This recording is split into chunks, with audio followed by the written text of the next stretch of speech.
आकाश र सपना। साँझको समय थियो। हल्का हावा चलिरहेको थियो।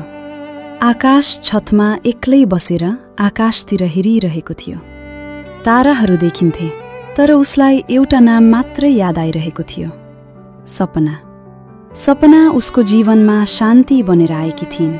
उसको हाँसोमा खुशी खोज्ने, उसको मौनतामा पीडा बुझ्ने। आकाशका लागि सपना प्रेम मात्र थिएनन्, उनी त उसको संसार थिइन्। उनीहरू साना साना कुरामा खुसी हुन्थे, सँगै हिँड्ने, सँगै सपना बुन्ने।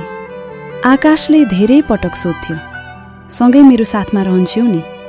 सपनाले मुस्कुराउँदै भन्थिन्, तिमी छौ भने म जहाँ पनि छु।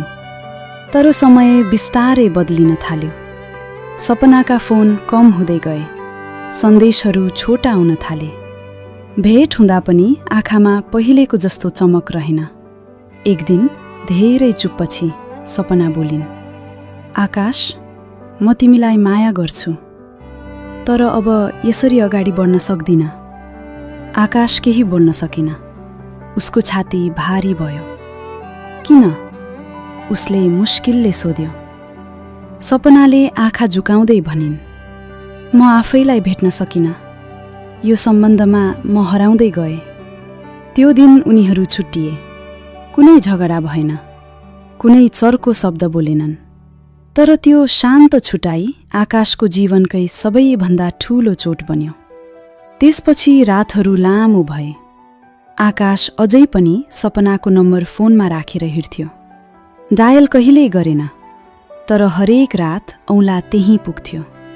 उनीहरू भेट्ने क्याफे आज पनि उस्तै थियो, उही कुर्सी, उही टेबल। तर आज त्यहाँ सपना थिएनन्।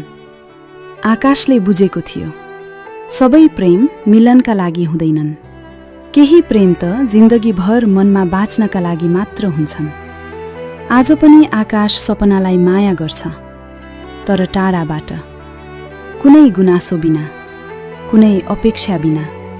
किनकि साँचो प्रेम कहिलेकाहीँ छोड्न जान्नु पनि हो। र त्यो अधुरो प्रेम आज पनि आकाशको मुटुको सबैभन्दा गहिरो ठाउँमा चुपचाप बाँचेको छ।